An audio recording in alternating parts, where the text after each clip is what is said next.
Entering the Mayo Experience. Mayo Experience. Mayo Experience. Mayo Experience.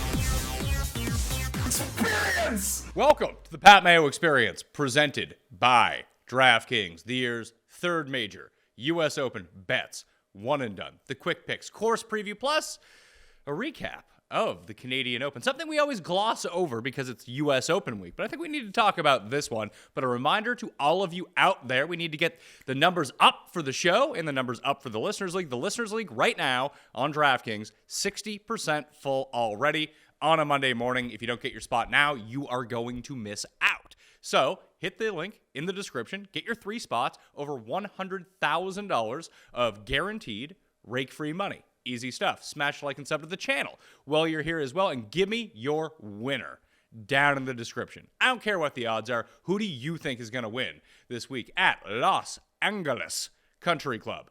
Geoff Fienberg, reporter of the People, was on site all week at Oakdale, his home course. How was it? It was fantastic, Pat. And I would say if I surprised anyone this week with what I did, then, you're just getting to know me and you'll get to know me better. But anyone who knows me, wasn't surprised about how I took advantage of the property from Go. I was on property Monday through Sunday, at least once a day. And by Tuesday, I'd found myself a parking hack right nearby, like a 3-minute walk. And I could even go home for a rest and go back later in the day, 15 minutes away from me. So, I crushed it. I would say maybe there was one miscalculation off the top, but you got to put yourself out there. And had Tommy won, it would have just added to the glory. But my video to start the week was probably cringe. And I don't mind doing that. People do cringe things all the time. I will never participate in some gender reveal for the internet. That's cringe. I'll cringe myself out in the ways I want to. And for a golfer like Tommy Fleetwood, that's what I did. But it was totally unnecessary, Pat, because from the moment I arrived on property Monday, there were 10 guys there. And he was just on the range doing his thing. And he sees me, Finno sees me. Then they go say something to the swing coach. And then they all look at me and giggle. So they definitely made fun of me. But it was awesome. And then he gave me all the time I needed. We chatted up on Monday. And, it would have been incredible. It would have been maybe my Mona Lisa had he actually won. But it was still fantastic for club and country. For club and country, what a freaking week. What a freaking week. Guest fees just went up. I am certain of it. Wow. It's interesting because obviously me and you and almost everyone who watches this show probably had a Tommy Fleetwood outright. Very few had Nick Taylor outrights, but we are in the unique position of being Canadian and not having a Canadian win since 1954. They kept showing the Pat Fletcher clips. And what I found hilarious about the Pat Fletcher clips was, although he was probably 28 or 30 at the time, because the footage is so old and with the way that he was dressed, he just looked like everyone's grandpa, which I thought was kind of hilarious, despite him being 10 years younger than I am at the moment. Either way, I wanted to root on Nick Taylor, and I kept looking at hedge opportunities. I was like, there shouldn't be any way that Fleetwood is going to lose this, although I had a very ominous feeling when he stood on the 18th tee, knowing he had blown both par 5s already earlier in the day. It just seemed like par 3s and the short par 4s is where he was making his money, and the par 5s where he was just not doing well. So I was in this weird position of, what am I going to do? Who am I going to root for here? Obviously, I rooted for my money and not Nick Taylor, but it was still a great moment. If there's ever a bet to lose, that's probably the bet. And one thing that I think gets overlooked in all of this, being a national open, and now we're setting off a string of a bunch of national opens in a row, although we're going to get the U.S. Open this week. Doesn't seem like the PGA really cares because it's not really affiliated with the DP in this way for the French Open and the Irish Open the next 2 weeks. And then it's the Scottish Open and the Open Championship. And I believe the German Open is the week after that. Is that it didn't necessarily feel like a Ryder Cup atmosphere, but I thought it was pretty unique and pretty fucking cool that all the Canadians stayed around on 18 to watch the playoff and watch Nick Taylor, but then we also had Rose and Hatton, although I guess Aaron Rye wasn't invited to like the British invasion, but Shane Lowry got special UK membership, although he's probably Fleetwood's good friend, although he's from Ireland, but all of those guys like having beers. Mark Hubbard was just having beers with the friends. It's very rare that you see the players stick around, watch a playoff, and kind of soak it up. The atmosphere was incredible. Yeah, I don't know why maybe extra guys stuck around because RBC provided a charter that wasn't going to leave. So maybe that's like a reason why we got a few extras, but that was great. And I got to do a long-term PME mea culpa. I've like long come around that Justin Rose is the most improved social media presence ever. And I used to think he was just like not like he thought he was cool, but he wasn't cool. Bro. He left me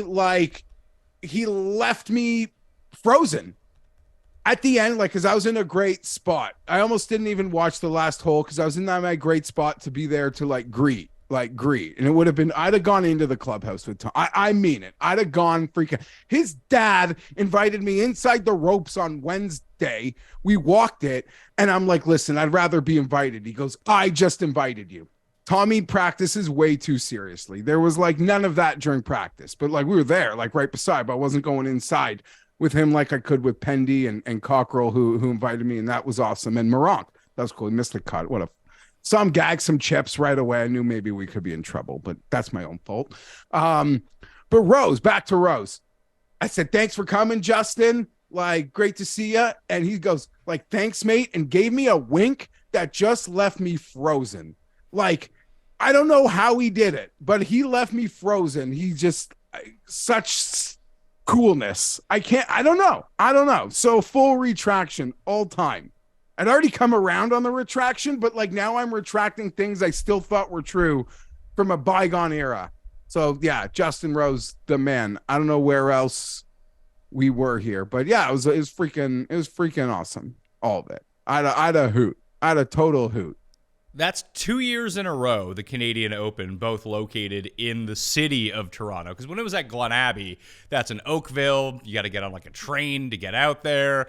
It really did seem like it being in the city, easy access for everyone to get to, brought out a younger and rowdier crowd the last 2 years. And I don't know, it's not quite Phoenix North, but it's a very unique atmosphere from basically every other golf tournament now. I'll say this though, Pat. I've been to golf tournaments in Arizona, in Florida. You just see it on TV in Arizona. Maybe it's a bit different. It's like a 98 to 2% like bro ratio here though. Like in Florida, like they're out there. They're out there in like looking good in the daytime. Here, there's none of that. Only like when the Atlantis concert was Saturday night, did the ratio like really start to turn on property. It's like a heavy. Like the rink, it's like 99.8% just dudes. Like, not that that's a bad thing. Golf fans, we love our golf. Boys, we're getting lit and rowdy. It's a good time. But yeah, like the bro ratio out here is like bigger than any other golf tournament I've been to, man. Well, I think it makes sense because it's inside of very few of these tournaments actually take place inside of, I mean, it's not downtown, but it's close enough to the downtown core of the city where you get there in 20 minutes from downtown on the highway on like a weekend without, I mean, traffic, sure, but like half hour, 20 minutes closest. Sure. You could take a 20-minute Uber to the course if you really wanted to. Yeah, sure. Yeah, of course. Yeah. All the same. Yeah. It's very close, accessible. It's the first like Canadian Open that's actually close to a subway station, which I think also like helped a great deal. And I heard dudes from Golf Canada saying that they don't think the Open's ever going to be held out of Toronto for a really long time. And that's honestly a total shame. No, you may as well call it RBC Toronto. That's a total shame. I get why, but it's a total shame because we got great courses all over. We do, but not every course, not every place. Like I know the National keeps getting asked to do the Canadian Open, but they don't want it. Their members don't want it, and the players don't want it either because I think the course is just they don't want that sort of test if they're going to play that and then the U.S. Open the week after. I just hope some of this rowdiness carries over into next year for the President's Cup in Montreal because that would be an awesome scene. And hey, if we get those live guys back. Not that we could beat the Americans, but it seems like it'd be a better fight. And yeah, Montreal will be turned. Montreal's going to be awesome. I can't wait for that. And I guarantee you it'll be lit like this was. I don't know because I don't know how far outside, because I was looking at like rental houses to get there for the week of the President's Cup. It's quite a bit outside of Montreal. I was unaware. It said Royal Montreal. Yeah, I mean, I don't even know if it's actually technically within city limits, but it's going to take a while. It's not near the downtown core is what I'll throw out there. Okay, yeah, I don't know. That's such a big event, and like the best players, obviously the international players will have superstars, but you bring those 12 Americans, people are going to drive an hour to see them. Oh, yeah, but I think it's going to be different. Like, if you want to create that atmosphere, I think the centralized location of both St. George's last year, Oakdale this year, that I think that lends itself to people who, might not want to take a $150 Uber, or they're going to drive out, so they're not going to drink at the course, so then they got to drive home. Like, all of that was off the radar. You could get to the course cheap, the tickets were cheap, and you can get as drunk as you want and take the subway home. Yeah, you can stay for and they put on the Black Eyed Peas and Alanis concert. So they do, try to entice people. I don't know. Seemed like a great event. Even people who weren't really for it as part of the club. See, like, I don't know, that it's undeniable now. It's undeniable. Like, we're coming back in 26. Anyone who even starts a no campaign, I'll consider them an enemy. And if I'm ever playing in front of you, I will be the slowest player you ever played in front of, like for life. I got nothing to do. I got all the time in the world. So you're going to be like those guys that played in front of Cust and I on Friday. If you're behind me and I find out that you're campaigning no, that's who I am. I saw a lot of no's. I took some pictures of some no guys having a ball. And I'll like put them up in the boardroom on the projecting screen. Exhibit A. That's great. That's very petty. Well, next year it's I roll. Next year it's in Hamilton.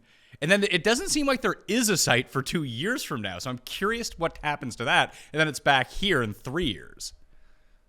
Yes. So St. George's, as we mentioned a few times, their membership just this Christmas voted down the return in 25. So maybe like having Rory battle Rose and Finau wasn't enough for their membership. So maybe I'm overstating what the Canadian Heritage Moment means for our membership. But yeah, I don't know. That seems like there's a hole now, and that's unfortunate. I do want to point out that Tommy cost people money two ways. One, he didn't win, although the hedge opportunity at plus money was there the entire time. I think going into the playoff, Nick Taylor was plus 115 or something like that. So you could have got out of it. I decided not to. But the over-under final shot prop underscore for the week was 17.5. All Tommy had to do to cash everyone's bets was just make a birdie on 18, which was one of the easiest holes on the course. And then he wins, no playoff, and the actual under for the under for the cash prop ends up working out too. I'm actually shocked that people didn't get to 20 under, although I vastly underrated how penal that rough was going to be if you missed the fairway.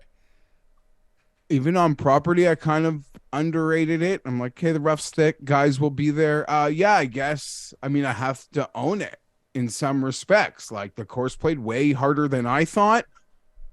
I don't know that there's anyone familiar with the property who thought it would play to the score that it played. So I have to own that. I tweeted Pat, like on Friday morning, I felt like a dad who didn't know his child, who thought his child loves sports, but really his kid just wants to dance. That's my son. He's a real Billy Elliot. I'm still proud and like it's great, but like I'm proud and surprised and still in love. I'm happy, no one said like shoot this place to the fucking sun like they do at Craig Ranch. Although 18, but we said for a while 18 as a professional golf hole was going to be weird, but I was wrong on two major fronts, the winning score and the fading Canadians aspect. But sort of as we talked through the show last week, I think we both acknowledged like maybe we have this mindset from when we started doing golf podcast together when it was like Hearn and Dillette. We're just like, nah, screw these guys. But now we actually have a stable of like 6-7 guys and a field that's strong, but not, there were stars there, but they could have been overcome. And yeah, he did it. So it was freaking awesome. But I was happy to be wrong on the winning score, happy to be wrong on a Canadian. I'm sorry if it cost you. Hopefully I've done good for you in the past. Hopefully I entertained you with some content. My highlight was actually calling out a rules official, telling him we would have given Jordan Spieth that drop. Didn't play with the crowd, but people don't know golf at golf tournaments, clearly. So you helped out Nasty Nate Lashley, which in turn helped out my DraftKings lineups? He didn't get the drop, and he made an insane par. That's why I heckled the rules official. So Jordan Spieth would have gotten that drop. But Lashley made the most incredible shot. I'm playing the course tomorrow. I'm going to lose a dozen balls and shoot 140. It's okay. Were you shocked that Nick Taylor didn't try to take a drop on the 72nd hole? It worked out for him because he made the putt. But if it was me and I was in that tournament, I'd be like, no, I'm actually hitting driver from here. I need a very wide stance. Oh, I'm sorry. My foot is on this. Like, the rules are there. The best players take advantage of the rules. Nick Taylor just seemed like he wanted no part of that. Want no part of it. Played it quick. Got it down there. Hit the 11-footer. The place went banana. I never thought the creek that Rose and Hatton on number 8 put it in was like in play for professional golfers. Like, it's totally in play for me and my friends and any members. But I didn't think that creek was in play at all for pros. So that like shocked me. And Hatton with a double doing what he did. Cost him the He tournament. had like 2 rounds of even par and 2 rounds of 8 under. Like, he should have won the thing. Yeah. A few guys. Tommy burned edges all week, didn't birdie par 5 on Saturday. Okay, we can't talk about Tommy burning edges when the dude gained like 9 strokes putting. I know. But He's so fun. He really couldn't hit a long iron all week. Like, he just blew up the par 5s because I didn't realize he didn't carry a 3-wood. He only carries a mini driver. Who is he, fucking Cust? No, but he'd been crushing that burner. It's this new mini burner, bro. He put on a show. Yeah, he put on a show, and he tried to kill the people in the grandstands on 18. I don't mind 18 as a one-off hole. I do not need to see a fucking playoff hole at that hole ever again. Oh, yeah. I totally agree. Like, I will not. Yeah, we don't even have to debate that. That seems pretty obvious. I'd argue par 5s as playoff holes in general might be a little annoying, but whatever. It's all the same. I get that you have the grandstands there. You want to have the people there. But I do think that it's almost, and I don't know how the routing quite works there, although you have the cart, you can drive people around, and then the drunks are just going to race over to whatever hole it's going to be. But make the playoff holes like 3, 4, 5, and 6, the 4 hardest holes on the course. You're going to get a winner pretty quickly. Yeah, those are pretty far away logistically, but winner would come quickly. Yeah. You are right, Pat. Yeah, you're not wrong. Give everyone 15 minutes to get over there, and we'll start. It's going to last 2 holes max. Yeah, I thought it was great. And it's funny, on the research show, can't remember if I was talking about it with you or on the research show or whether it was with Tambo sometime last week, that it felt like when I was going through the Canadians who I felt had the chance, that Nick Taylor's name really popped out. I think I actually said Svensson was the guy, but it would be that, like, seeing Connors implode on Sunday made a lot of sense. That it was going to be one of those other Canadians who no one really thought was going to do it would actually have the best chance. Because there'd be no pressure. There was no pressure on Nick Taylor to have a great round on Sunday. All the pressure was on Connors. Yeah, I mean that's fair. I thought the course would suit the Svenssons, the Taylors, the Hadwins better than say Pendriths and Connors. Like, just it was a bit of a shorter course, but Connors was playing great early. That would have been a lot of fun. But that was such a Hatton's like total sad sack energy. Yeah, I don't know. Hatton Connors on Saturday was kind of painful, and then Connors couldn't get anything going on Sunday. Yeah, the Hatton round was pretty painful because I had my biggest outright on Tyrrell Hatton. He was my one and done for the week. just if he gets it on the green on 18, maybe he ends up making the eagle putt, and all of a sudden he's in that playoff. Or just have a reasonable Thursday or Saturday, and we're clear sailing. Yeah. Well, is that going to do it for our National Open? Should we move to south of the border? Yeah, I'll just say one thing. I left university and just sent a resume into the score. I got no training. I got dropped into a news pit with Gabe and Cam. Okay, my journalism training is from Gabe and Cam. That was my training. That was my feeder system. Too bad Cam wasn't there. You and Cam, I should have got Cam credentials too. You guys could have double teamed the event. Oh my God. Yeah, Cam would have had a ball too. Cam would have had a ball. And shout out to Paul's boy, Novak. Buddy was crushing it all day, all week. Paul, were you the only person alive who had a pre-tournament Andrew Novak to win ticket? I actually didn't bet him pre-tournament. Oh. I bet him going into Sunday, and then he absolutely shat his pants. He couldn't handle the pressure. But, he's Mexico, Canada. He's lingering now. Yeah, get him outside of the continental USA, and all of a sudden he's a pretty decent player. Seems that way. Novak Nation is international. He has one international fan. You? All right. Well, that's going to do it for the Canadian Open. It's time to move to the year's third major, which means we need to bring in a special guest to give his cursed and uncursed picks. It is Timanda Cust. Timanda Cust. That is not my name. Oh, are you ready for the year's third major? Yes, I am. It's my favorite major, my favorite golf tournament of the year. Okay, so let's you got your three picks like you always do. Let's hear them. Okay, so I am of the opinion you don't want the top of this board. This is going to be a relatively easy U.S. Open compared to others. Think more like Erin Hills than Shinnecock Hills. That's just the nature of this U.S. Open, which opens the floodgates for any number of players to be in the mix.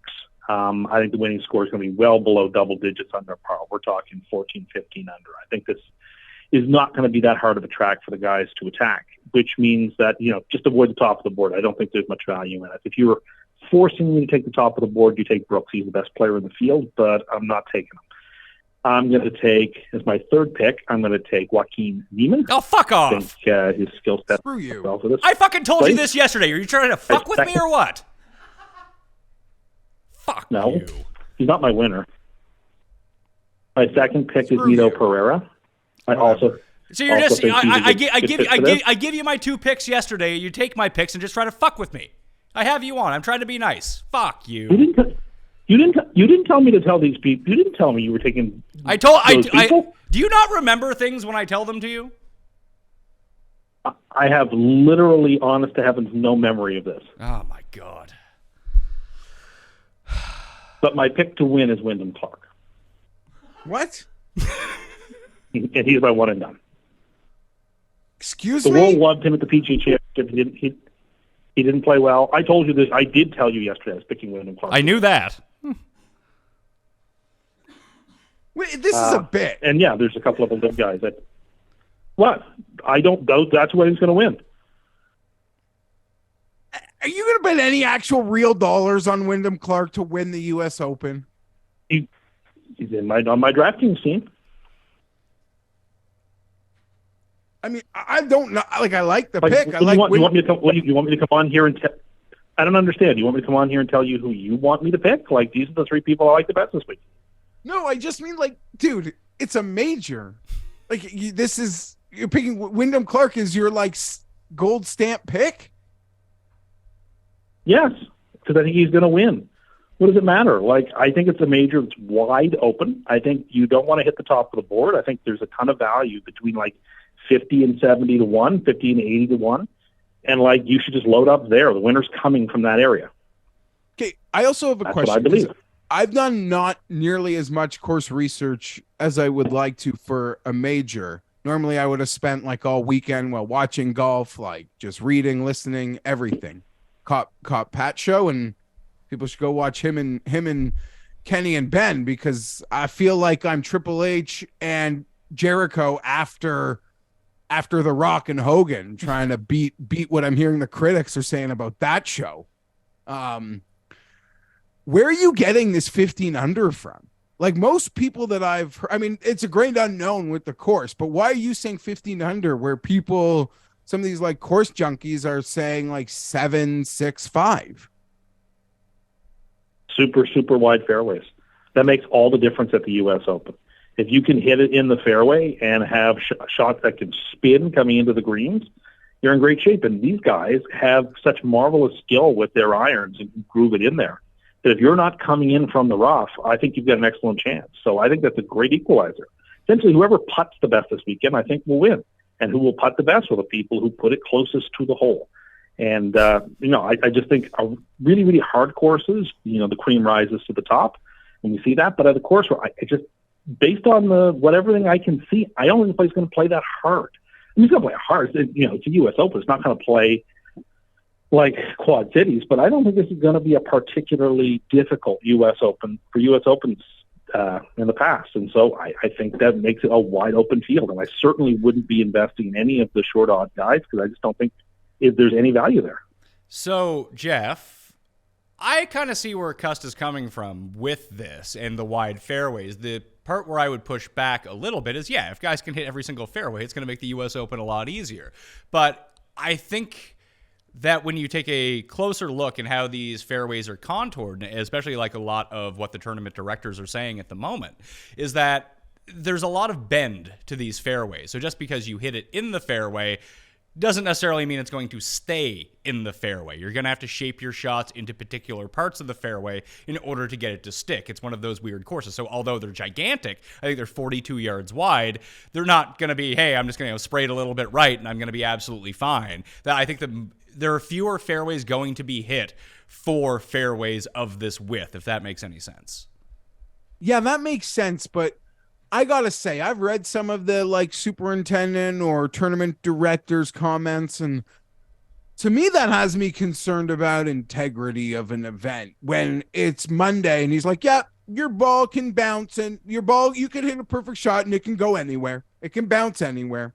I don't like that. So I guess that's why does that help the best players? Does that equalize the bottom sort of tier? I don't mean the bottom, but like the lesser class, but still world class, as Tim is alluding to. Maybe it certainly does, but I don't know how. Like he says, the best players will rise to the top here. How's that possible when guys hit perfect shots and they don't know which way their ball's gonna bounce? That I find very unsettling, despite visually being like beyond enamored and fascinated and thrilled to watch this week. I mean, that's Father's Day. Wife's like, what are you doing? Like me and my dad, we're watching the golf. That's what we're doing. I think you're going to see a lot of similarities between these fairways and Augusta fairways, where you kind of have to know where to hit it. But the big difference, hence why a lot of the players with a lot of experience at Augusta, regardless of age, can get it out there. Oh, if I hit it down the right, it's going to funnel this way, and then I'm going to have a good angle to the hole. Everything will be fine. I think that this course is going to be set up a lot like that. However, people just don't have the same sort of experience with this course. So you can find people getting out of position very quickly. I think that in that sense, with the way that they're contoured, will be a lot like Augusta, although everyone kind of hits the fairway at Augusta because there's no rough. So you're either in the pine straw or you're in the fairway. But just because you're in the fairway doesn't necessarily mean you have a pretty good shot at the green in a lot of those circumstances at the Masters. But if we go a week later and we go to the Heritage, Geoff, that you can be on the right side of the fairway, that's great and everything, but the hole might demand that you be in the left rough because that's actually where you want to play the hole from. All I'm hearing from the designers of the course, people who have been out at the course, that it's going to play a little bit more like that. It's going to be a very strategic thinking U.S. Open. Okay, so that is like off the top of my head. I don't like that for guys like Victor, who I have a future on, and just a player profile like a Sungjae, who to me are just like, they attack pins. They never chill out. It's just, we're attacking a pin. We don't care. My main question, other than that, we'll get to that when me and you sort of go through the odds board, Pat, is, and maybe I'll be corrected that I'm wrong like immediately, but I feel like we're on such a run of major champions of a younger age. Like they're just all younger now. Do you think maybe like this is, and like veterans, like thinkers, and everyone's like pointing to Spieth.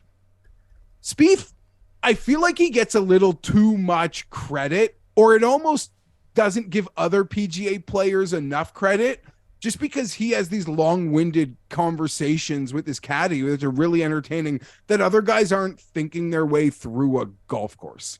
I mean, guys like Hovland and Unsangjae are their own sort of like all systems go all time. But people like put Spieth on this pedestal like other golfers. I'm not talking about DJ, but like these other guys don't have plans. Find that like really, you're really just not giving other PGA Tour players enough credit, in my opinion, and maybe giving him way too much. I don't think DJ has. I don't think DJ has a plan. Okay, no, he's what I'm saying. Outside of DJ, you can't throw DJ back at me like he's the guy we know is just sort of out there. But as a whole, I think you're not giving like PGA Tour golfers as a whole enough respect when you just like put Spieth up on a pedestal because his conversations are always on TV. So you don't like Spieth this week?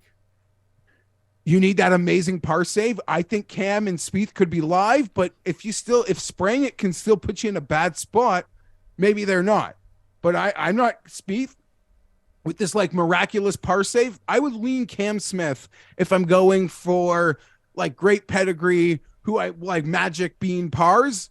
That I'd lean Cam Smith, but I totally get why Spieth seems live this week. I just think that like, strategy, I'm picking Spieth is a very not giving other PGA Tour players nearly enough credit for like how they prepare for golf tournaments. Tim? Well, if you're looking for U.S. Open strategy, though, then Brooks is the play. Brooks won the U.S. Open at -18 and then won at a +1 the next year. And he's won the last major. He should have won the one before that. Like, Brooks is the most strategic, best U.S. Open golfer in the field. Brooks isn't the favorite he ought to be. And if you have to pick someone on the top, it's him who's probably going to win. I don't even think it's debatable. Maybe Scheffler. He doesn't even have to hit putts if it's going to be a low U.S. Open winning score.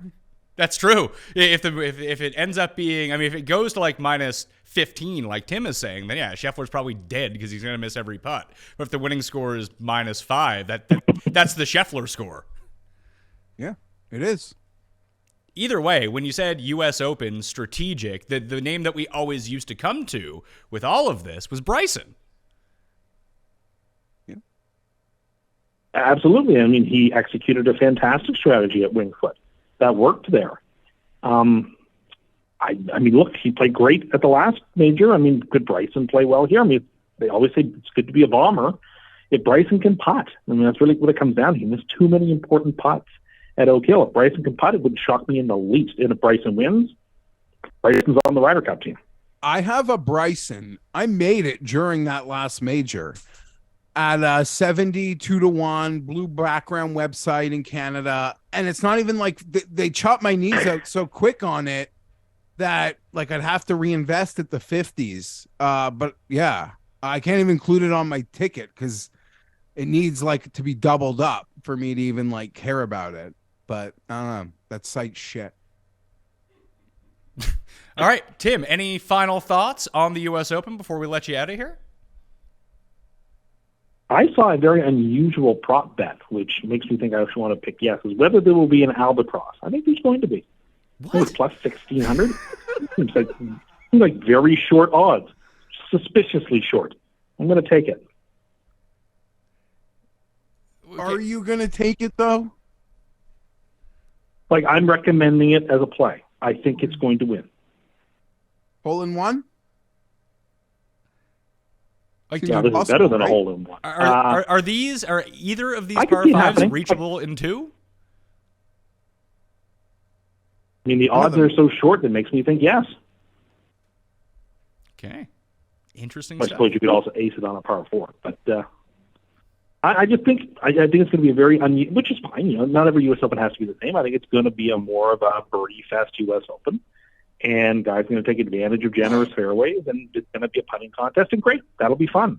It'll be good for a change to have a major where it's not just the top guys on the top of the board competing. You guys love these deep events with all these guys no one's ever heard of. Well, I mean, hopefully we get a few of them in the mix. That would be great. That's what we want from major championships. Paul, you were going to say something? Yeah, like Tim coming in here with like 16-1 props. It's like nobody can bet the other side. He's got to know his audience. Well, I'm not. Well, again, I'm not here to satisfy those people. I'm Can we here to parlay provide the opinions I believe are true. Albatross, no, minus 100,000? Sounds like free money. I have no idea. Who I has have no no idea. chance? Ricky Fowler has no chance. Yeah. Rory has no chance. Rory has no chance of winning. No chance. I don't see it. I don't see it. I mean, he did win a U.S. Open at an extremely low number, but he was playing out of his mind, and he was another person back then. But if it's your winning score, he has a Rory chance. has no chance. Well, if it was Rory of 2011, not the Rory of 2023 who struggles down the stretch and only competes when he's out of it. So Rory's got no shot. I don't think Scheffler has much of a shot. Rom's live. Scheffler's got no shot. Those two. I wouldn't go anywhere near those two. Scheffler and who? Rory. Scheffler and Rory. I wouldn't go near them. I think it's a better chance they don't play on the weekend than they finish in the top 10. Okay. Hardest cut in golf. You're going to have big names miss the cut. Happens at every U.S. Open because it's the hardest cut. All right. Well, takes coming from Tim Cust. Tim Cust. It's not my name. All right. Very hot takes. Well, I mean, I have some strong opinions about this tournament. I see that. It's all Chileans and Wyndham Clark, who I really think is going to win. Stealing my bets. I don't like that. I think 8 of Also, his Kevin 9. Streelman's in this event. I think Streelman's got a chance too. You think Streelman's got a chance? Is Streelman even playing? No way. Not to win. Yeah, he is. He won a qualifier. He's in. Oh, he's 500 to 1. I don't think he's got a chance to win, but he's got. I think he'll play the weekend. Him and I mentioned you Sergio too. I like Sergio's form. Yeah, I do like Sergio. No, as well. those are my picks. Sergio's 200 to 1. That That's a does little seem large. super long. I'm really high on both of the. I mean, I have a lifetime. I feel like I signed a 10-year contract with Neiman for U.S. Opens and PGA Championships. One of the reasons I'm excited maybe about the merger is I don't have to worry about his losing a status because of the bullshit. So I'm in on that. And anytime stats are measured in an event that Mito plays, he seems to be fantastic. So I agree. Cust, I meant to ask you, do you think that you could have tackled Adam Hadwin like the security guard did? Absolutely, I could have. I'm agile and quick enough. I can strafe. I used to play tackle football. I could do that. You think that you're agile and quick? Agile enough and quick enough, yes. See, I don't think Tim comes around I the do. block with the swim move like that security guard did as he comes around, clears Taylor and the caddy with a great swim to make that tackle.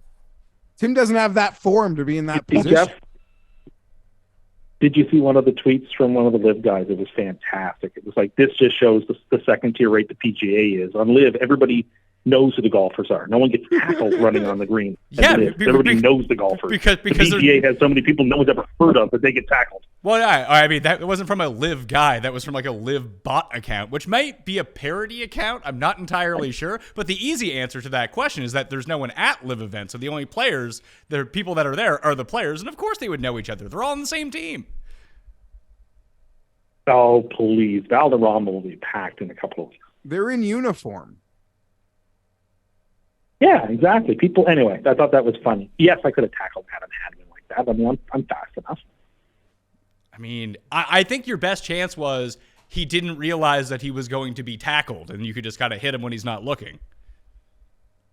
Well, that's absolutely true, though. That is absolutely the case. He did not know he was going to be. It didn't occur to him that security was going to tackle him because he was spraying champagne, which he had in his hand for some strange reason. I don't know why he's standing there with a bottle. Anyway, you don't know. You don't know why he had a bottle of champagne. Well, no, not really. I mean, it's cold. It's rainy. It looked like they were right there for 4 holes. It didn't look like he was going to win on that hole. It's a prop. I guarantee you someone from Golf Canada said, here's here. Yeah. And I probably may have had one for Tommy or for Hatton and Rose if they wanted to hug Tommy. Like, I don't think you're way overlooking how the champagne got there. His tournament staff and directors. Okay. Yeah, Hadwin didn't pull it out of his bag and be like, Fair enough. here's my lucky champagne. Well, see, this is what I thought happened. That he was like carrying around a bottle of champagne. Why No would you sense to- why would you think that? Because how else would he get a bottle? It didn't occur to me that someone from Golf Canada was going to give him a bottle of Dom and say, "Hey, if so and so makes this 70-foot putt, go spray him down with it." Well, if that were the case, then wouldn't the security have been tipped off? No, because they probably gave Hadwin when they all went out with all the Canadian golfers and they were standing next to Weir and whoever, he probably said like, "Hey, have a bottle of champagne ready for me in case Nick Taylor wins."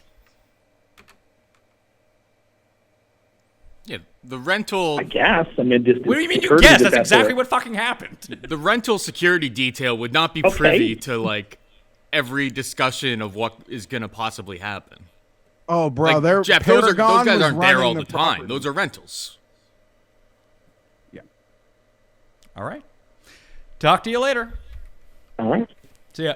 Tim and August. And yes, that is his name. No chance of winning for Rory or Scotty Scheffler, Jeff. I had come in here because I only have one bet in, and I think it's a similar bet that a lot of people have when we all bet Max Homa after Torrey Pines at 50-1. Like, that's a future I've been sitting on now for 4 months, but I have no other U.S. Open bets coming into this because I wanted to roll it through with you. Is that, do I just like single barrel or double barrel Rahm and Scheffler and just call it a week? Or do I do because you mentioned Cam Smith. I like Cam Smith a lot. I like Jordan a lot. Even someone like Matt Fitzpatrick I like a lot. Bryson I brought up. I kind of like him. I like Neiman. There's guys down the board that I do like, but I mean, it just feels like if Scotty can putt to field average, he's going to win by 10 strokes. I mean, we've sort of been waiting for that. I don't like all the course is this great unknown, but is the winner player profile going to be really any different than what US Opens have delivered us since we started talking about them, Pat? Like, I'm not really expecting that. No, and I mean, I could listen. Cust might be right, and it might be Aaron Hills-esque, but I think the big difference between Aaron Hills and here is that Aaron Hills relies on wind in order to protect itself. This place does not rely on wind to protect itself, so it has those weird contours in the green. I could see this being a lot like Chambers Bay, which I think was -5. I mean, a lot of us have made the comparisons. I don't know so much to looking like Chambers Bay, not that, but just like when I saw Chambers Bay, when I saw this, like I've never seen a place looks like this. It's almost like people familiar with the area have almost described it as its own ecosystem, like almost there. Like the habitat is almost like different than anywhere in the surrounding areas. It's quite a special place. Well, I stayed in WeHo about a month ago, and apparently I was 10 minutes from the course. Wouldn't have known. I'm hyper fascinated with it. That's for sure. Has it hosted I know the Walker Cup, people make a big deal about that, but what was like obviously a different generation of golfers, but has it ever hosted major championships? No, it's never hosted a professional major championship. It may have an AM somewhere down the line. So the last new ones that we've seen, this will be a first-time major venue this year. Previous to that was the PGA Championship at Harding Park. Colin Morikawa won. Then it was Aaron Hills before that, which Brooks won. So, and then it was Chambers Bay, I believe, before that, that Jordan Spieth won. And you were devastated when DJ 3-putted with the 72nd hole to allow Spieth to win back-to-back majors that year. So I actually think Spieth is super live here. Not only because like the strategy stuff, whatever. I know that he's probably going to have a pretty good strategy, but I think we can't overlook the fact that he's just simply playing really good. Yeah, he's playing really good, and I feel like the winning score will work for him and his ability to make the great pars. And I can't deny it. If the angles thing really does come into play, obviously Heritage is weird because it doesn't favor shorter hitters, but it allows shorter hitters into the field to be more competitive, where I don't think it's going to be so much the case with this course, where you're going to need to have some distance. But like Matt Fitzpatrick, we've seen Jordan Spieth up his distance a lot of the time. The drive driving's actually been quite good for him, and the irons have been hot and cold. But when they get hot this year, they're super hot. We just haven't seen the insane Spieth putting rounds that we're used to, and it feels like we're kind of betting on one of these guys that we know can get hot with the putter, but just haven't been showing it recently. Yeah, and listen, everything has been an uptick from him. Even if you look at the total the driving distance, right? Like it continues to improve. It puts him maybe in a chance to compete. He's still been spraying it a bit, but yeah, I guess the unknowns make him what I assume will be a very, very popular pick once you sort of get past like the super guys at the top. Want to remind everyone again to play in the Listeners League on DraftKings. That's down in the description right now. Additionally, I am giving away $500 cash to one of you out there. You want to get in the draw? It's super easy. Subscribe, rate, and review the Pat Mayo Experience audio podcast, Apple, Spotify, wherever you listen to your podcasts. But if you do the Apple one, just leave a 5-star review, say something nice, even if you've already done it, bump yourself back up to the top of the list, include your email or Twitter handle so I can identify that it's you. With the other ones, whatever podcast service it is, sometimes they don't allow you to leave reviews, just ratings. If you have done the rating, just like screenshot it to me on Twitter or email the Pat Mayo Experience at gmail.com, whatever it might be, you can do that. That's 15 ballots per rating into that draw for the $500 cash. To get 8 ballots in the draw, sub to the Mayo Media newsletter. I mean, it's a great newsletter anyway. It's also completely free. That's down in the description. You get 3 ballots for subscribing to the Mayo Media Network on YouTube, and 1 ballot apiece for every retweet, every share of any U.S. Open tweet this week. Additionally, beyond the $500 cash, I'm also giving away an annual membership to FantasyNational.com. Everyone should just be a member at FantasyNational.com anyway, for all the research, all the stats, lineup generator, ownership projections, head-to-head simulator, whatever it might be. It's all a part of the membership. But in order to win this one, it's the same stuff that you have to do to get into the draw, but you need to be a member at FantasyNational.com already. So go to FantasyNational.com/Mayo. Get yourself 20% off. Just get the weekly to get yourself into the draw. It's $8. You win, a free $250 membership, or you can end up winning the $500 draw, and it's been pretty good to a lot of people out there. A lot of winners the past 2 weeks. Generally, Jeff, when you and I get hot with guys at the top of the leaderboard, people start cashing big money on DraftKings.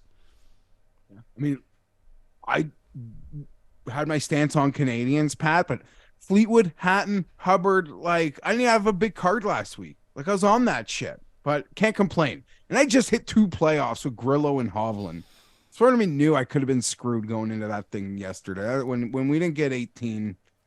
Is there anyone you're just putting red ink through? Like maybe just think this guy doesn't have the composure to deal with what might happen this week. Like I'm not even trying to pick on Hatton, who I love. But as I joked before the last major, no one's numbers get crushed before a major ever more than Hatton. But statistically, seems like a top 10 player on tour this year. And the way he played holes 3 through 6 at Oakdale on the weekend, Pat, those aren't LA Country Club US Open holes, but those were like the meat. And he handled like the hardest holes better than he did the easy holes. So on the bitches, like on the big bitches, like he's getting what he needs to get done. On the other hand, do you think he's maybe just too much of a spaz fest for a Barranca to ruin a day? Like you're going to have to keep your composure this week. Big time, it seems. Yeah, you might want to try to... I mean, that's why Brooks and DJ have been so successful at U.S. Opens. Or just nothing really seems to bother them all that. But the only thing that bothers Brooks is Bryson. So as long as they're not paired together, he should be fine going through everything. I kind of agree with you. I think the one guy that I would put an X through, and it's mainly because of the odds. Like, I know that Patrick Cantlay held the course record here before Max Homa did. But if you're going to give me Cantlay at worse odds than Rory, like, give me a fucking pass on that. Yeah. Love you, Pat. We've gone to the well in so many majors. You will now have to win one without me. He is now 16-1, right? That's essentially 14-1 at DraftKings Sportsbook. Okay. So now, again, we keep talking about it with Pat, but I feel like we keep getting shorter Pat odds, and now what we're being asked. I think Patrick Cantlay will win a major one day. I don't doubt it.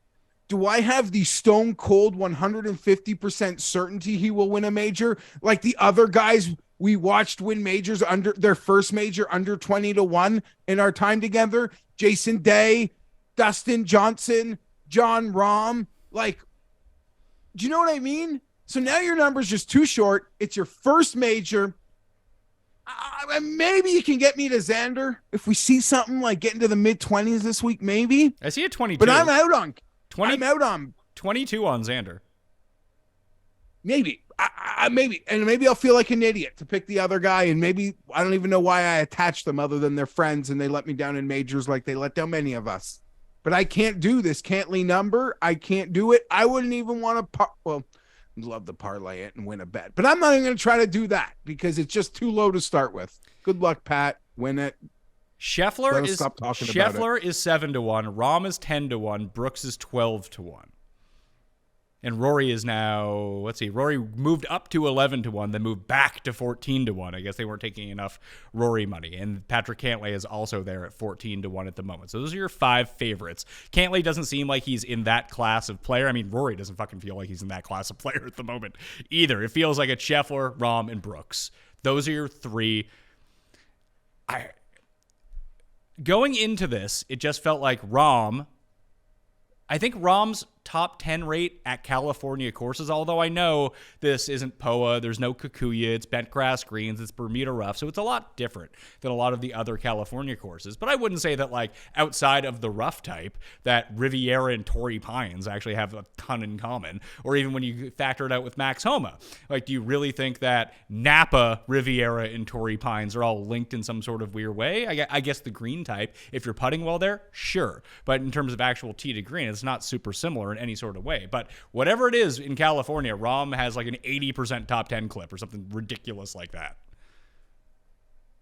I'm a bigger fan of John Rahm than the other 3, but my respect for Brooks is probably the largest out of all of them. I do not expect to make a bet there. I really don't. But yeah, I don't know. That seems less fun. Listen, I do think it seems less fun, and I do think my initial idea of betting one of those 2 guys, having Homa, maybe betting Neiman, Sergio, or something, although now I have all fucking Cust picks, that would be the week for me. 4 guys. And it's definitely more fun to do Spieth and Cam Smith and Hideki and Finau and Bryson and whatever, but I feel like I have a better chance to win if I bet Scotty Scheffler. I thought the same thing. And like you, the actual like bets, like real, not like the stakes that I like that are large enough for me, it's Hovland and it's Finau. And I could just do a 3-man banger, get out of town, pick one of them and be okay. I mean, yeah, I keep thinking about it, but every time I think about it, I say no. But you could literally, I'm so fragile on this subject, Pat, that if someone I trust, like, gave me a 2-minute rant on any 3 of them, I could be like my arm twisted in this moment too, like in deciphering how I would rank them. Yeah. So I don't anticipate it, but it is possible I do it. Brooks does feel like maybe it is a little too low now, but how can you argue? Like, if he's healthy, the stats from majors, he gains a full stroke. Like, it almost feels like the long-term major stats show that he's gaining almost like a half stroke more per round than the guys we even think are second place. Like, it's can't comprehend it. And he makes betting seem like an easy game but I seem to want to make it a hard game. Well, that's been the theme of the year. I mean, I guess Nick Taylor won this week, but kind of the obvious choice to bet last week was Hatton or Tommy. And they both ended up in second and third place when it came down to it. It's been the year of kind of the obvious pick. Yeah, and yeah, I mean, we've gotten more outliers than I like.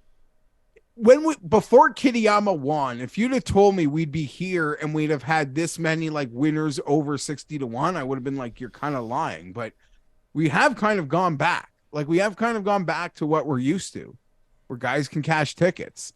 So Wyndham, Kitayama, sure, Taylor, Grillo. We've seen some longer names, but the majority. Before it was like, hey, this like 20 to 50 area was cashing all the bets, And then we moved into a situation from the midpoint last year where if you were under 20-1, like you basically were the only people who had any chance of winning a tournament. That kind of held true through most of this year. Like the vast majority of winners have come from that section. Yes, and honestly, if we're talking about majors, we shouldn't even like correlate what's happened in the other things. It's true. Like when was the last time that we had like a big number major winner? Woodland? Yeah, it was probably Woodland. I mean, even like Fitz last year kind of felt like Fitz and Cam were both like 30, right? So they were under because we had the entire discussion about Fitzpatrick that he was like 25-1. It's like, what the fuck is he doing at 25-1? I get that he had won a tournament at this course when he was like a kid, but it turned out to be true. Yeah, you're probably right. It was like, 25, 28, maybe if you shop there someplace with 30s. But you're right. It was short. And I think, Cam Smith was like 28 or something. But again, it's also just been these young players who we know are great. Like that's who's winning the majors. And this one, if you see, you talk to people who like actually know the course, they talk about this thinking man's game and not necessarily experience on this golf course because not really anybody has that. And I honestly don't even give a shit about your match play record because we know like the other guy could have shot 5 over and you may have shot 1 over. Like, I don't care if you like, I'm not reading in a match play record. It's nice to have played here. But as far as I'm concerned, no one's really got experience in terms of what the setup will, in terms of what the course will look like in a U.S. Open setup. So looking at this board at DraftKings Sportsbook, so I said Cantlay is a no-go for me at 14. Rory's, I'm probably not going to get there at 14 either. Hovland's a no for me at 18. Xander's a no for me at 20. And then we start getting into the range that I like a little bit more. It seems like Jordan Spieth has been there he is. He's at 30-1. Now, that's a much better number for him as an outright winner. I could see Cam Smith. I have the bet on Max Homa. Hatton has now dropped to 30-1 in real time as we do this, and Spieth has swapped spots with him. I like Spieth more than I like Hatton. Morikawa, I don't know. I think if I'm going to have any Morikawa investment, it's going to be on DraftKings rather than an outright bet at 30-1, although he is the one with seemingly the most success at this course in a competitive sense. Hold on. What? Shouldn't you do it the other way? Like What? if he is healthy, you want the outright bet. If he withdraws, he gas cans your whole lineup. He's not going to withdraw. I believe that. Like I'm more in that thinking, but I'm just saying like if he's hurt, if he's actually still really hurt, not going to withdraw, make losing miscut bets, bad bets, guys who come in 50th all the time. Like the potential, I guess it's all about ownership. Yeah, Like, and no one is maybe- going to use Colin Morikawa this week because he's coming off of a back injury. But so I think that being able to leverage him in DraftKings is probably more sensible than putting an outright bet on him right now. And if I can bet him or Spieth at the same number, I'm probably going to bet Spieth. Yeah, that makes sense. I don't know. I really wish he was healthy. Or I don't know. Not even. I wish I didn't. He could have shot 3 over in that Sunday where he withdrew. I just wish I didn't know about the back spasms. I'm not a Morikawa guy. I really feel like I would like to bet him. Okay, what number would it take? Because I don't think 30 is generous enough for the information that we have. And I honestly don't think the back is going to be affecting him that much. Back spasms aren't something that typically, like you could have a back injury. That's one thing. And that lasts like forever. Back spasms, as someone who has back spasms like twice a year, they last like 2 days and then you're fine. Yeah, and they might not come up again for 3 months. Absolutely. So just make sure that he hires someone to take his laundry out of the dryer for him, and he'll be fine. Did you see Cust was on Tour Junkies last week, and he said that caddies he thinks that there should be a service where someone puts the tee in the ground for you on golf courses? I saw that. That's as insane as the elevator button. It does. Well, at least with the elevator button, I get the lazy person functionality behind someone to press the buttons on the elevator for you, because it's just pure laziness. Then you don't have to do it. But if someone was to put the tee in the ground for you, they don't know how you want the tee in the ground. It's not like there's a stock tee height for everyone. So then you're sitting there and be like, no, that's too high. No, that's too low. It would actually take longer for someone else to do it. It's one of his dumbest ideas. One of his dumbest. I have to admit, I'm probably the only person in our orbit doesn't have a Max Homa 50-1 this week. Oh, I don't no. know. You're going to be on the outside looking in when Max wins by 20. Yeah, I'll be on the outside looking in. And again, I don't like, this might be really silly, and this might be a way to prop up guys with not the greatest major championship track records.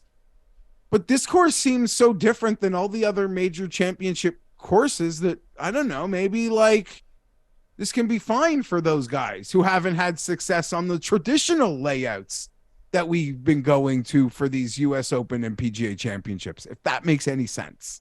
Potentially so. I'm trying to think of the ones that looked a little bit different than the other major championships that we've been to recently. It feels like Portrush was kind of like that. And I guess Lowry ended up winning, but you did have like Fleetwood and, you know, Brooks. I mean, there's a guy that Brooks doesn't enjoy playing with, but I don't think JB Holmes is in the field this week. I saw that he was like trying to cheat in 4-man scrambles or something like that. Yeah, but you know who is in the field? Sam Bennett. I mean, the DraftKings play of the week, Sam Bennett. Yeah, you keep him away from Brooks. Does he play super slow? Yeah, he was really pissing Brooks off at the Masters. Maybe that's what we need. If the tournament organizers are listening and we don't bet on Brooks, we send out Cantlay and Sam Bennett again in front of him, or to play with him. It is frustrating playing with someone slow. It's awful. And I'm not the fastest player. I actually like stand over my shot for way too long, but I'm quick after that. Like, I don't need to line shit up for a while. I just, need to calm down a little bit. Yeah, no, listen, and you could, like, if you are with your group and they know you and you've got this one quirk, but you also, like, are quick in, like, these 5 other aspects, and I feel like you get a free pass. Well, the way that makes any sense. The way that I've described it, because the one guy who complained about it to me, and I'm much faster now than when I was, like, I changed my swing so that I was super uncomfortable over the ball. It's getting much better now. But he was complaining that I take too much time over a shot. It's like, yeah, you shoot 110, and all you do is look for your ball in the woods. I'm shooting 80. Like, I'm making up the time on you, pal. I'm taking 20 fewer shots than you. Yeah, or when your ball's in the woods, you're like, fuck it, it's gone. You don't make everyone spend like 5 minutes looking for it. Therefore, all the time that like you are taking over a shot, you've made up. I do not look for it. Unless my ball is on the edge of the woods, it's just gone, and I'm taking my drop wherever I need to take my drop from. It's like, fuck that. I am. Yeah. Cust is very notorious for going. Not that he spends a ton of time doing it, but like we're just like, even yesterday we went and played around together, and basically his ball landed in a bush of thorns, and I was like, just fucking hit your ball out and hit it from like right here. Like, you don't need, and just he'll walk into the thorns, he'll get all cut up, and then he'll complain for an hour and a half that he's all cut up from fucking thorns. It happens like 4 times a year. It's like, just take your ball out. Like, we're not playing for money here. We're not in a tournament. Like, you don't need to rip up your legs to go hit this shot, which you're not going to be able to hit anyway. Exactly. You like Cam Smith. I mentioned everyone's sort of gone to Spieth. He is the quirky course guy. I've heard some people like make note that, and I don't know, we say this a lot, right? Like we say it at the Masters. There's a lot of places where we say it. We're like, Australians will like maybe like feel more comfortable here. Well, I've heard that a bit this week. So, he's the shortest Australian on the board, and the first one I'm going to talk about, I promised he will not be the last, but Cam Smith is a player that, I don't know, man. I keep going back to him. I see it as high as 30. If he didn't actually start preparing to golf until the Masters, then I think we're in a perfect spot right now. Some ways, for me to think I can make this bet. The pushback I got when I bet Cam Smith at the PGA Championship, and it turned out those people were very correct, and I was very incorrect, that it was just too tight of driving for him, and he got it going so bad, especially on the par 5s at Oak Hill, that it kind of took him out of contention. And the only reason that he battled back to be in contention was he just made every putt on Sunday. And that's a great factor to have with Cam Smith, that he can do that. I mean, he gained almost 8 strokes putting at the PGA Championship. The approach was really good, too. We know the around the green game is, and I continue to hammer on the fact that once you get off the tee box, I do think that Cam Smith is the best player in the world. Unfortunately, being good at driving is kind of a prerequisite to being an amazing player. Now, if Tim is right, and these fairways are, let's say it's somewhere in between hard fairways and hitting the fairway and what Tim thinks it is, that, everyone in the world is going to hit 100% of the fairways. That if he can get away with being a bit wild off the tee, then I think he's super live, because with the weird, like, as was described to me, that there's going to be very few flat lies at this place, which does lead me to a Spieth, and I think Cam Smith is another good one, because where are the last few places that we've seen, like the 3 courses that stick out in your mind that don't have flat lies? Kapalua, Augusta, and probably St. Andrews are the places. Actually, TPC Deer Run is another one that's probably on that list, but that's a lot easier and a lot shorter than LA Country Club is going to be. But I mean, Cam Smith is someone who's had a lot of success at all of those places. Yeah. And I mean, listen, not to say that you have to make a decision. You're mentioning you might bet both. I slightly lean, I lean Cam over Jordan. I'm excited for thinking, I don't know, in my head, he hasn't started, his golf season started just a few months ago. So maybe he's ready to win this thing. Maybe I'll look at more at what's happening off the fairways. Pat, I don't even know what they would let me get down, which is the problem. There's a book that I was bitching about before that has Xander at 25. Maybe they'll let you get down $2.75 on him. $2.75. Yeah, probably. Yeah. So Cam is okay. Well, let me ask you: if you had Xander, if you have a Xander 25 available to you, and you have a Cam Smith 30, I'm betting Cam Smith. If they were both 25, I would bet Cam Smith over Xander.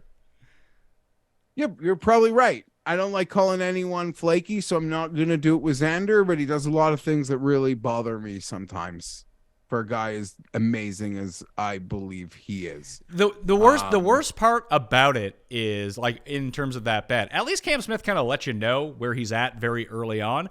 Like, as soon as he kind of lingered for a little bit at the PGA Championship in the earlier rounds, then he kind of took himself out of it. It's like, well, he's not going to come back and win.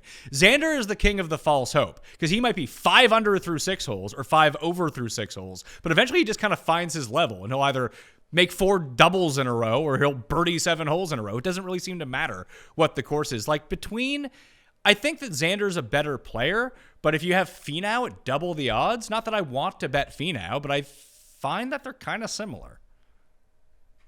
I'm in on the Finau 40s. I bet Finau 40. Yeah, you know me. I'm like a sucker. Players I love never won a major. Like that's my recipe for losing money in major weeks. So Finau 40. I don't even like. There's been no one actually has comp courses, but Finau seems to hold his way. At a few of the places I've heard, Riviera's come up. I feel like Shinnecock came up. I don't even know. Greg, well, on my research show, Greg, which everyone should go back and watch because Greg has played the course a whole bunch of times, he mentioned Memorial Park as one where Finau has recently won. Yeah, so wow. Okay. Not that I needed that. And I remember I did watch your show. Doesn't sound like you did. You don't need to lie. No, I did watch it. You could ask me another question from it. I'll get it right. Who did I pick to win? Well, that would have been at the very end, but I could tell you like lots of things you said and players you spoke about. Are you sure? Tell me a little bit about the show. Give me your review. No, it was a good show. We had Greg on. You guys spoke about the course? DFS Open. Listen, it was a long day. I was like in my transit. I was listening. You thought you'll have to ride a Minwoo Lee experience again, and that's another Aussie that maybe I can get to later. You did a long bit on Hideki, a deep dive. I might not have like contained everything, but I promise you I listened. You mean retained everything? Yeah, I might not have retained everything, but I listened. I did. Okay, let's go to we've covered everyone basically Dustin Johnson's 35-1 as well. I just feel like all the Brits are overpriced. Not that I dislike them at all, but Hatton at 30 is a no-go for me. Fitz at 35 is probably the most reasonable. Tommy is 40-1. Where did Rose go? Rose is 40-1. Like, big no thanks on those. If Tommy was 80-1, yeah, absolutely. 40-1, when I could bet Bryson at 45, who's won a U.S. Open, I'd rather take that. Or Justin Thomas, who's randomly 50-1. I agree. That seems silly. And of everyone you named, like the 35s on Fitzpatrick, he brings that OTT cheat code in, and he's just in optimal spots. Like he could be, I guess the double up. Curtis Strange. We'll hear about that 17 times. He'll probably tell us. But Yeah, 35-1 versus the Rose and Tommy numbers for Fitz definitely seem like, or even the Hatton number probably seem like the way to go with that group. No, the Hatton. I think Hatton at 30 is a terrible bet. Yeah, that's what I mean. The Yeah. Fitzpatrick numbers seems to be like a way better bet than all the. I agree. All the Englishmen around them. Pat Fitz at 35 seems like a great bet. Here's way too many words. Here's the weird thing about Fitzpatrick. The chipping's been relatively good, and we know that goes up and down tournament to tournament. But overall, it's been very consistent. It's been very good. The putting has been very good as well. The off the tee has been, big, not even spike weeks, but consistently over 3 strokes gained per tournament. It's the irons that have been the problem. He's gained more than 2 strokes on approaches once since winning the U.S. Open last year. It's when he won at Heritage. That's surprising. So if he hits his irons well, he's probably going to win, but he never hits his irons well. Have you made a final thought on Hideki, or that's a silly question for Monday? I don't know yet, because I mean, a lot of who I want to bet, like, yes, he's on the short list of guys in this range that I do want, but it all depends if I bet Scheffler or Rahm. Like, if I bet Scheffler or Rahm, I'm not betting any of these guys. Yeah, that makes Maybe it's bet Scheffler and Rahm. Would I even get to victory lap a win if I bet those 2 guys? I mean, people wouldn't let you, but I don't know. I mean, I've bet guys to score a first touchdown at 12-1 and been happy when they score, but that's a 15-minute sweat. I don't know. No, I agree with you. So the 40-100. Morency would tell you can, and us like golf snob idiots like need to get our heads out of our ass. That was nice when we worked in a news pit with him, and we sort of like talk about those low guys and how great they were and how we think they're going to win, but we're not betting them. You're just like, okay, I'll bet them. Yeah, but they never won back then. We went through like an entire 1.5 stretch where the betting favorite never won a golf tournament. That is also very, very true. So it goes in waves. It's like technology. It's very cyclical in that way. Shout out Dennis from 30 Rock. So 40-100, you got your Finaus, Hideki, Bryson's in this range who I like. What do you make of Thomas at 50? I think it's fair that he's 50-1. He's been playing like crap, but it's just a really big number to see next to Justin Thomas. I mean, fair, right? I still didn't make me bet it. And I've dumb enough, like I've been on that wagon where like, oh shit, it's like 27. I have to go. Oh shit, we've crossed 30. We have to go. Well, I got to admit, like, I think that's me tapping. I'm tapping. It'll be annoying because the number will be upset to have missed. It's not like missing a 12-1 or something. Like, you'll get over that. This will be a number big enough where like, you're such an idiot and your peace of mind will be wavering, but that's what we do. We'll be right back next week playing the Travelers. I look at the rest of this range, like Day, Fowler, Burns, Lowry, Connors, Wyndham Clark, Tim's pick to win. Adam Scott is in here as well. They're all between 50 and 75. Kind of nothing, all these guys. Like just a big no thanks for me. Like I don't see really any differentiation between these guys and the guys from 80 to 100. I wish I could trust Sungjae, but I just can't. And like I've already mentioned, him, and maybe I'm concerned about it when it comes to Hovland. Like they don't seem like very strategic golfers. It's like C-pin, attack pin, let's go. I have that guy in Hovland. I don't know that I can get there in Sungjae, but I mean, if I had like a 55-1 on Sungjae at Christmas, I probably would have betting it. Good thing it wasn't there. Connor seems like a great fit. Can he win? Like DraftKings, I'm sure he'd be perfect. Like I love Corey Connors this week. If he wins, I'd be thrilled just like I was for Nick Taylor. I'm not betting it though. Okay. So that gets us to the back end of this range, which is populated with guys I really like. So we have Adam Scott, Mito, Reed, Siwoo, Neiman, Keegan, Tom Kim, and now we're at 100-1. I really like Neiman. I like Cust, like Mito Pereira. I kind of like Patrick Reed. Bro. So I'm already in on the Chileans, and there's the 125 and 150, Pat, on them. Can you somewhat describe what the book looks like? Very popular, both countries, easily accessible. Does it have I gotta say, does it have a different name in both countries? Yeah, it does. Then yeah, I will take those odds. Although I kind of want the problem is I kind of want them with the each way is the problem. So maybe like you play a percentage, like a smaller stake on those ones, and you also find your each ways at the numbers that you can get. But I'm just letting you know. I think long, hard golf courses, those are two guys I've looked at. I'm always could have attention to. Literally unknown shit. 150 to 1. Wow. Yeah. 120. Yeah, I'm gonna bet those. That's too much. Sorry. Unknown shit show screams Patrick Reed to me. Like unknown, and it could be a shit show. I love your Patrick Reed call. You wouldn't even need to have said it for me to get there. And again, I feel like people got disappointed. Was it Memorial? Adam Scott, man. Like, can we keep turning this guy away? Isn't he 100 on the book I just told you about? No, he's down to 80. Patrick Reed is 100, though. Adam Scott, if Aussies are going to be comfortable here, he's hitting it Why do you think that Aussies are going to be comfortable here? I don't know. People said the layout, the I don't know. I'm not really sure.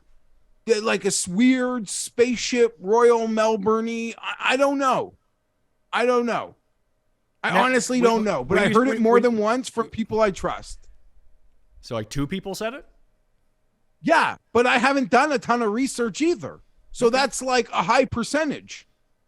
Fair enough. Listen, you don't have to walk this plank with me, and I haven't even walked it yet. But I blindly am an idiot because I like Cam Smith. Adam Scott's sort of doing everything right. If it's going to a veteran this week, it's going to Adam Scott. We cross 100, and you could even talk me into Minwoo Lee, and if guys can bomb the shit out of it, Ryan Fox. So, like, I have an interest in deep diving Australia. Well, Ryan Fox isn't from Australia. New Zealand? Yeah. Okay, sorry. That's insulting to people when you do that wrong, so I apologize. I make that mistake more than once. So, I just pulled up Kapalua stats. You know who the best 2 players at Kapalua are per round? Cameron Smith, Neiman and Rahm.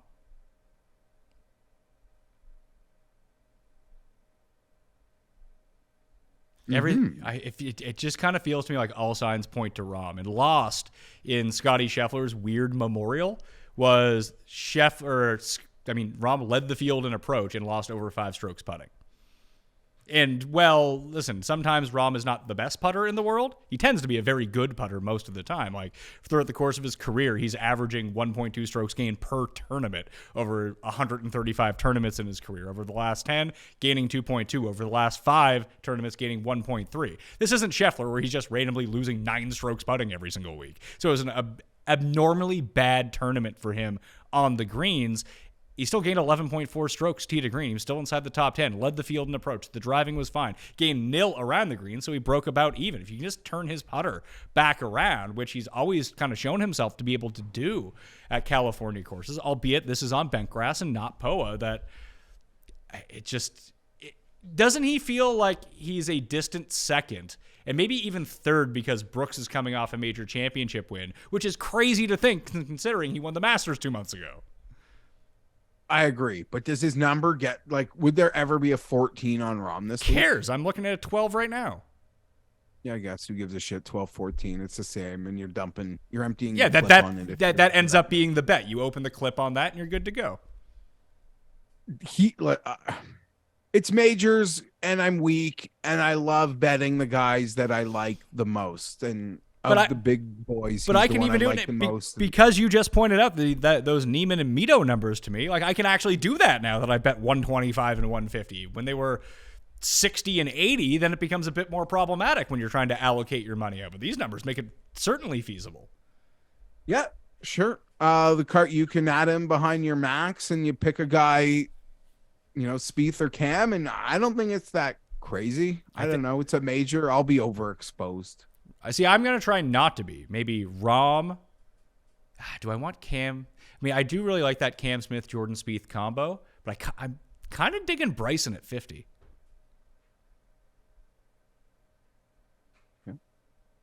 Anyway, from beyond 100 to 1, I was talking about Minwoo Lee earlier on in the week. I'm probably maybe I'll be on for DraftKings purposes, but not as a bet to win the tournament, mainly because I don't like his odds. He's 110 to 1 right now at DraftKings Sportsbook. He's a little bit deeper at some other spots. Like the best of these values from down here, if Woodland can putt 150 as a guy who's won a U.S. Open in California before, I think makes some sense. Sergio at 200, I think makes some sense. That's probably it for me. Shout out to Gordon Sargent, who on DraftKings is 350 to 1, and Luke List is 400 to 1. I guess the unknown ceiling of Sargent is worth more than the known quantity of Luke List. Shoot. Oh, I'll tell you whose number I thought I could see in triple digits today, and I'm sad that I didn't. And maybe I'm dumb for thinking I would, Pat. And it's your boy, Siwoo Kim. Yeah, he's triple digits on that same book with the 125 and the 150. Oh, okay. But yes. Yeah, no, I think he's been playing great. He's been playing consistent. Like, I like it, and I don't know if it's going to he can just pepper when everyone else is having troubles. Like, I don't know. I'm attracted. Maybe he'll be all over my DraftKings, which might be dangerous. The limited DraftKings I have because I'm out of region, but I will have some. Oh, for sure. Past 24, actually, let's expand that to past 36. And you can get all of these numbers very accessible, very easily in real time, like I'm doing right now. FantasyNational.com/Mayo. Get you that 20% off, so it's $8 for the week. And then you get into the draw as well if you do the other things for a free annual membership. The best putters on bent grass greens coming into this tournament over the past 36 rounds. You want to take a guess? Play Family Feud style, top 10. I don't John Rahm? Yeah, 2 more X's. Like, we talking good players or just players in general? Anyone in the field. Jordan Spieth.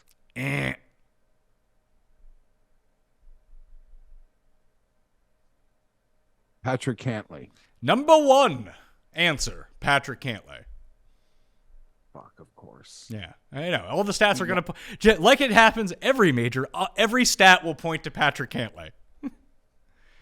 The others inside there, and I thought there's one name in particular that's very interesting. Cantlay and Denny are 1-2. Rose is number 3. Keegan is number 4. Keegan. He could be in for a monster. Denny could be popular, but I actually trust Denny. Yeah, like, not to win, but the moment you trust Denny McCarthy is the moment it doesn't work. Remember the Honda this year? Yeah, that's fair. We haven't mentioned Cam Young, who goes off as high as 50. Is he just a total write-off for everyone, or has it gotten maybe to a point of get back in this sucker? Well, if you can bet Cam Young or Justin Thomas at the same number, who would you have more faith on that their like A+ game gets it turned around and that they could actually win the U.S. Open? Like, besides being like, there's a chance Cam Young's on the long driving circuit in a year based on these numbers. Like, that's it. Yep. No, that's a very fair point. Like, yeah, Cam Young, it's a bigger number than it was a month ago. And, you know, you would have been giggling at Christmas, but you're right. Today, the players around him, I would probably rather have 4 or 5 of them. Sure. And, you know, twice in his career has he ever lost strokes off the tee in his career on the PGA Tour, which is an amazing number. But, like, his putter is getting to be, like, he's turning into Luke List in a weird amount of ways, except he barely spikes his approaches. He has some big, like, losing approach weeks, which is not great, and he's not great around the greens. So when you're consistently losing over 3 strokes per week on the greens, like, what are you doing for me? Maybe you will have a spike putting week. We've seen it happen once or twice for him, and he still didn't win.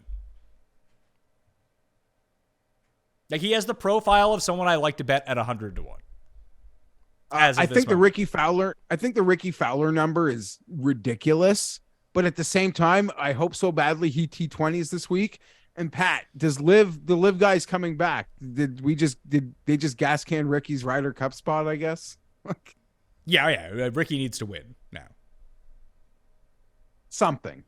Yeah, anything. But I mean, not anything. If he wins the Rocket Mortgage, like with the live guys, I mean, which live guys are you really going to take? Like, if based on their performance up to right now, Brooks is probably the only one that still gets a spot. Now, if DJ comes out and plays great, DJ's on the team. If Bryson comes out and plays great, Bryson's going to be on the team. But they really only have this in the Open Championship to do it. I guess you're right. Gooch's hot streak is over. Gooch isn't even in this tournament. Which is a shame, but I agree. whatever. I agree. It's unfortunate, and that's bad, and that's low. I don't know. That plays into a lot of the rhetoric that created all of this nonsense. Again, will anyone miss him not being here? No, but it's still bullshit that he isn't. I think I've decided that I'm going to bet Rom. So I think I'm going to wait now because you said there's no 14s out there, but I'm seeing him consistently third in most places now. And there's a bunch of different places that currently have 12-1 odds on him. Brooks has passed him in the betting market. Scheffler, the highest I've seen is plus 750. So between those two, it seems like they're the ones garnering the most interest. And then I think you're right about Spieth. I think Spieth is going to be popular. I think Cantlay and Hovland are just inherently popular, and we'll see what happens to Rory money. It seems to be fluctuating up and down, that it does feel like Rahm, listen, he's not going to be forgotten. People are going to bet on Jon Rahm. I just don't think that he's going to have the handle of the other guys, which means we may sneak a 13, 14, 15 in there somewhere, maybe in a day's time. I don't want to let it go too long because I think 12 is probably the number I'm comfortable at. I wasn't at 8, 12, and making it 33% higher is a whole lot better. 50% higher is a whole lot better at that point. So I think it's going to be Rahm for me. Yeah. I love it. I love him. So quick picks in one and done for the U.S. Open. It's going to be Jon Rahm, number to be decided. All of this information, the finalized betting card, is going to be in the Mayo Media newsletter after I do the show with Tambo on Wednesday to finalize everything, including the weather, and all of our one and dones will be on there as well. And it gets you ballots in the draw if you subscribe to it. If you're previously a subscriber, hey, you're already in the draw. You're good to go. So you can get that down in the description along with the Listeners League link. So please go do that right now. So Rahm at 12, 13, 14, or 15, but 12 at the min. So Rahm, I have the Max Homa Future at 50-1 with 5 places on the each way. Neiman at 125. Mito at 150-1. Thank you for that. And I feel like it's going to be Bryson or Cam Smith, but I haven't made that choice yet. Bryson or Cam Smith. Yeah. I want to live a little, Jeff. Yeah, I don't blame you. I mean, they're great players, and they're there's a finite group who, in my opinion, can still win majors. So for me, I have my Victor Hovland 28-1 future. I have Tony Finau 40-1. I did mention I have a Bryson at 72, but I have to go back in again for me to even care about it because that book wouldn't let me do much with it. And I've played the Chileans on those big numbers we were talking about. Yeah, I like them both this week. So that's where I am. And maybe Cam Smith, maybe shorter, but not a lot is really calling me at this moment. Weird. I'm looking to spend money. I'm looking to spend my money. We will be doing the Cut Sweat Live show on Friday, Jeff, Cust, and I, and time TBD. It's going to be very late because this is on the West Coast. We'll get a sense of that on Thursday, but be rest assured that we are going to have our Cut Sweat show sometime during Friday evening this week. As a reminder, Cust, top 3 picks, his medalist picks, Wyndham Clark, Mito Pereira, and Joaquin Neiman. I have bet 2 of those guys, so fuck me, right? Those are blowing money up. At least they're super long odds. Rory, Scheffler, and Ricky have no chance of winning. According to Cust one and done is Windy C, Wyndham Clark, which means, Jeff, who is your one and done for the week? Who did you pick? I haven't picked yet. I'm going to take Scotty Scheffler. Yes, Scotty Scheffler. Have I used Rahm? I don't think that I have. I will use Jon Rahm.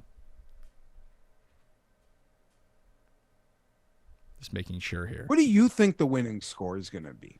8 under? Yeah, I'm with you. 6, 7, 8. I mean, Tim's really the only person, the first and only person I've heard tell me 15 or anything close to that.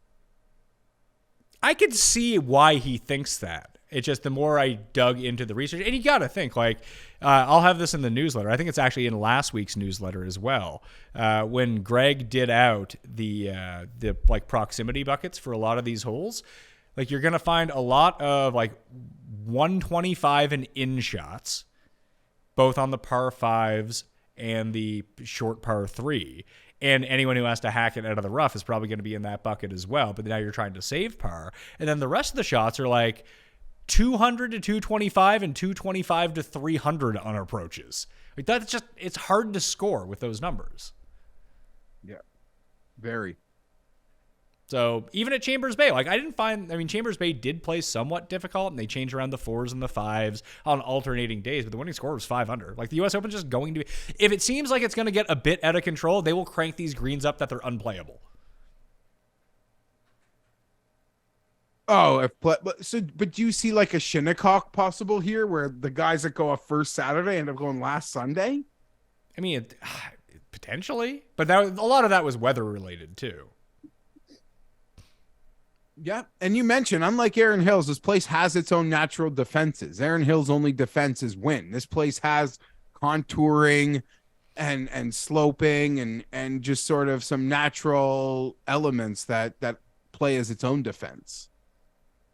Well, that will do. And length. Yeah, and length on the Pat Mayo Experience U.S. Open preview. I hope you enjoyed the show. We already have the research show out. We had the DraftKings pick show out. This show, as you're watching, is now out as well. Best bets with Cam and Rob coming on Tuesday. DraftKings picks, final bets, weather, and the entire DraftKings lineup discussion coming with Tambo on Wednesday. Late morning, early afternoon. Then the newsletter comes out on Wednesday evening. Reminder again, fantasynational.com/Mayo to get yourself that 20% discount. Free to join newsletter, rating and review on Apple and Spotify, plus a subscription. Then you send me the information, and boom, you're in that draw for $500. Thank you all for watching. I'm Pat Mayo. I'll see you next time. Pat Mayo Experience. Geoff, it sounds like Tim is on like a half-second delay or so. So be careful talking over him. I don't think so. You can't hear the fucking delay. I suppose that's true.